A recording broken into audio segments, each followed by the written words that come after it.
நடக்க வேண்டுமா? திருச்செந்தூர் முருகனை மட்டும் தரிசனம் செய்தால் போதாது. கோவிலுக்குள் இருக்கும் சிலைகளை புகைப்படம் எடுத்து சமூக வலைதளங்களில் வெளியிடும் கோவில் பணியாளர்கள்.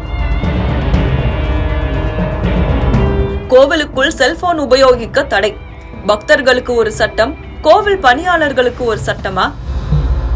முருகப்பெருமானின் அறுபடை வீடுகளில் 2ஆம் படை வீடான திருச்செந்தூர் சுப்பிரமணிய சுவாமி கோவிலில் புனித நீராடிவிட்டு சாமி தரிசனம் செய்தால் நினைத்தது நடக்கும் என்பது ஐதீகமாக இருக்கிறது. குறிப்பாக சுற்றுவட்டார மாவட்டங்களான திருநெல்வேலி, தூத்துக்குடி, தென்காசி மாவட்டங்களை சேர்ந்தவர்கள் முருகன் கோவிலில் வைத்து திருமணம் செய்து கொள்வதற்காக வருகை தருவார்கள். கோவில் முன்புள்ள சன்னதியில் மாலை மாற்றிக்கொண்டு மாங்கல்யம் அணிந்து திருமணம் செய்வது விசேஷமாக பார்க்கப்படுகிறது. இந்த நிலையில் இன்ஸ்டா பக்கத்தில் ஐடி வைத்துள்ள ஒருவர் கோவிலுக்குள் உள்ள மன்மதன் ரதியின் சிலைகளை புகைப்படம் எடுத்து இன்ஸ்டாகிராமில் பதிவேற்றம் செய்துள்ளார். அத்தோடு திருமணம் தள்ளி செல்கிறதா, திருச்செந்தூருக்கு வருகை தாருங்கள். திருச்செந்தூர் முருகன் மற்றும் சண்முகரை தரிசனம் செய்துவிட்டு அதற்கு இடதுபுறமாக கிழக்கு நோக்கி நடராஜருக்கு எதிரே அமைந்துள்ள மன்மதன் ரதியை தரிசனம் செய்யுங்கள்.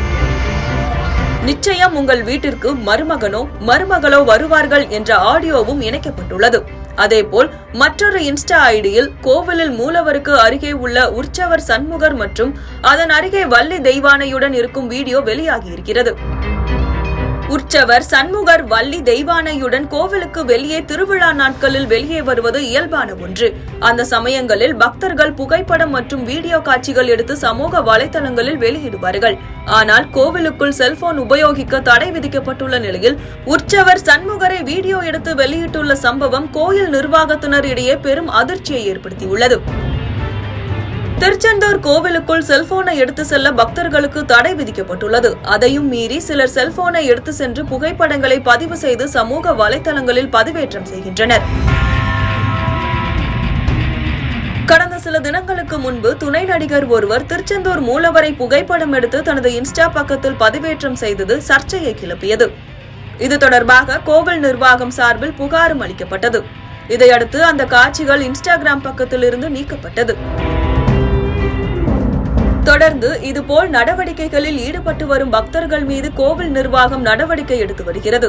ஆனால் கோவிலில் பணியாற்றும் பணியாளர்கள் இதுபோல் தங்களது இன்ஸ்டா பக்கத்தில் பார்வையாளர்களின் எண்ணிக்கையை அதிகரிப்பதற்காக வீடியோ பதிவு செய்வதை தடுக்காமல் இருப்பது அதிர்ச்சியை ஏற்படுத்தியுள்ளது. இதனை பார்த்த பக்தர்கள், எங்களுக்கு ஒரு வழிமுறை, கோவிலில் பணியாற்றுபவர்களுக்கு ஒரு வழிமுறையா என கேள்வி எழுப்பி வருகின்றனர். இந்த வீடியோவை பதிவேற்றியது பணியாளர் அல்லாமல் பக்தராக இருந்தாலும் உரிய நடவடிக்கை எடுக்கப்படுமா என்ற கேள்வி எழுகிறது. இது குறித்து விளக்கம் கேட்பதற்காக கோவில் இணை ஆணையர் ஞானசேகரனை தொடர்பு கொண்ட போது அவர் அழைப்பை ஏற்கவில்லை. எனவே கோவிலுக்குள் வரும் பக்தர்கள் மற்றும் பணியாளர்கள் கையில் வைத்திருக்கும் போனை முழுமையாக பரிசோதனை செய்தால் மட்டுமே இதுபோல் நடைபெறுவதை தவிர்க்க முடியும்.